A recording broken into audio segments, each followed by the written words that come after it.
the big highlights was to try to address this combined stress and to identify drivers, levers that we can manipulate, either on the crop side, so with the genetic dimension and exploring the diversity of adaptation to those combined stress, and also on the management side, management of the agroecosystems, to try to limit those stress.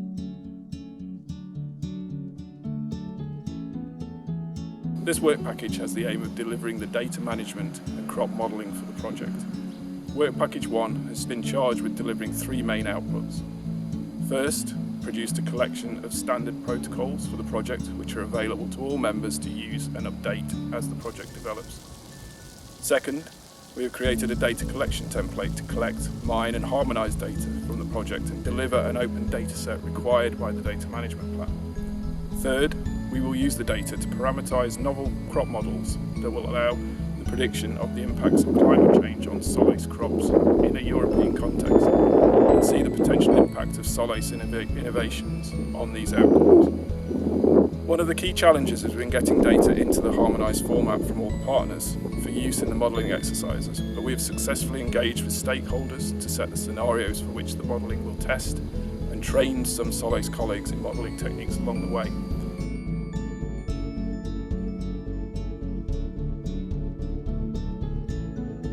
The aim of the work package was to, using scientific methods, try to really better understand what makes a plant able to sustain stress, and in the particular case of this project was stress combinations. So in the past we have been a number of projects working on what makes a plant more efficient in using water, or more efficient in using nitrogen, or more efficient in using phosphorus. And the aim here was to be able to identify what makes a plant able to sustain. And what we have found out is that when we cluster the different genotypes, we figure out that not all fungi and bacteria like to be with all of these genotypes. So there are some groups that we can assign of preference between the microorganism and the plant. This is something that is becoming more and more known. And when we try to combine this with the environment, so the level of stress of water deficit or nitrogen deficit or phosphorus deficit, we figure out that the stress also impacts and will favor some functional classes of bacteria or fungi.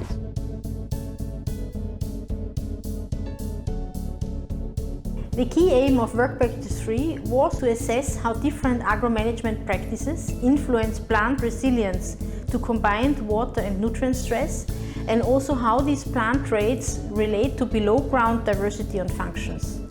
So in this work package, most SolACE partners of the project participated and tested different practices used in organic and conventional farming, such as, for instance, different tillage practices or crop rotations.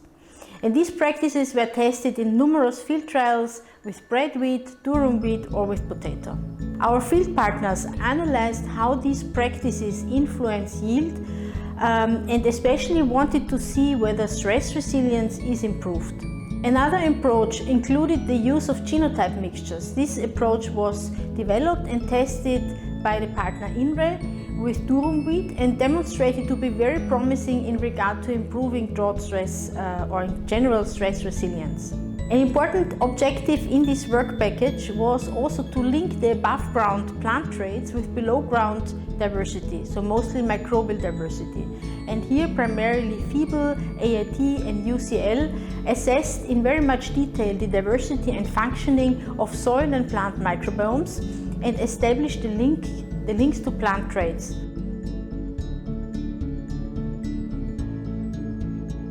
The highlights of my work package were that we really organized a multi-actor approach. So when I saw that there were farmers involved that really participated to breeding, I was very curious and very happy to see this.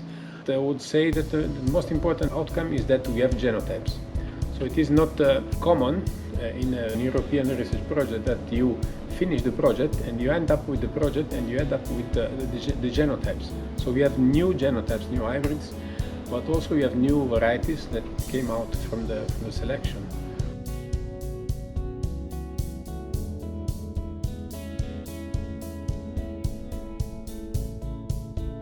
I think we learned a lot about doing on-farm trials, first of all, and what you need in place to make them successful. So to get farmers engaged, what we need to do. The idea is that Work Package 5 is supposed to be trialing some of the innovations that have been developed and tested in Work Package 3 particularly.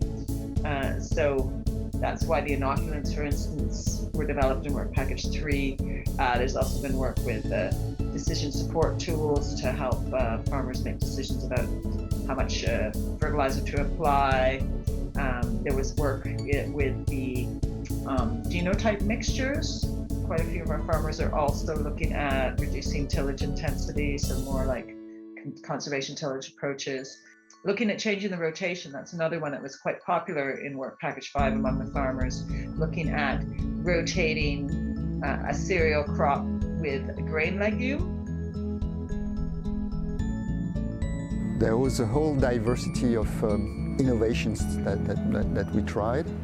Again, on the breeding side, on the one hand, more on the agronomic side on the other hand, in a diversity of situations across Europe, from the very north, Sweden, to the south, like in Spain or Italy.